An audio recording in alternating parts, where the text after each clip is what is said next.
എങ്ങനെയാണെങ്കിലും അത് നിറയുകയാണെങ്കിൽ അതൊരു ദിവസം ഇതുപോലെ തന്നെ എടുത്ത് ആ എഴുതിയതെല്ലാം തന്നെ വായിച്ചു നോക്കുക. അതിനുശേഷം പുതിയതായിട്ട് നമുക്ക് അതൊന്ന് മാറ്റിയിട്ട് അടുത്തൊരു പുതിയതായിട്ട് നമുക്ക് എഴുതി ഇതേ ജാറിൽ തന്നെ നമുക്കിട്ട് നിറയ്ക്കാം. അങ്ങനെ ആ ഒരു വർഷം നിങ്ങൾ കഴിയുമ്പോൾ ഉണ്ടല്ലോ, നിങ്ങൾ എഴുതിയ ഓരോ കാര്യങ്ങൾ ആലോചിച്ച് വളരെയധികം പോസിറ്റീവായിട്ടും അതുപോലെ തന്നെ വളരെയധികം നന്ദിയുള്ളവരായിട്ട് നിങ്ങൾ മാറുന്നത് നിങ്ങൾക്ക് ശരിക്കും മനസ്സിലായി തുടങ്ങും.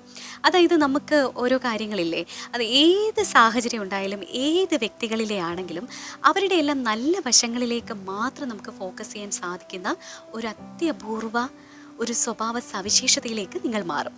എല്ലാം ഇത് ഒരു പേഴ്സണാലിറ്റി ഇമ്പ്രൂവ്മെൻറ്റിനായിരിക്കാം, അല്ലെങ്കിൽ ഒരു പോസിറ്റീവ് ആറ്റിറ്റ്യൂഡ് ഡെവലപ്പ് ചെയ്യുന്നതിനായിരിക്കാം, ഒക്കെ നിങ്ങളെ സഹായിക്കും. അപ്പോൾ അതുകൊണ്ട് തന്നെ എല്ലാ ദിവസവും കിടക്കുന്നതിന് മുന്നേ ഇത് എഴുതാനായിട്ട് ശ്രമിക്കുക. അപ്പോൾ ഞാൻ തുടങ്ങിക്കഴിഞ്ഞു, നിങ്ങളും ഇതുപോലെ നിങ്ങളുടെ സന്തോഷങ്ങളുടെ ഭരണി തയ്യാറാക്കിക്കൊള്ളൂ.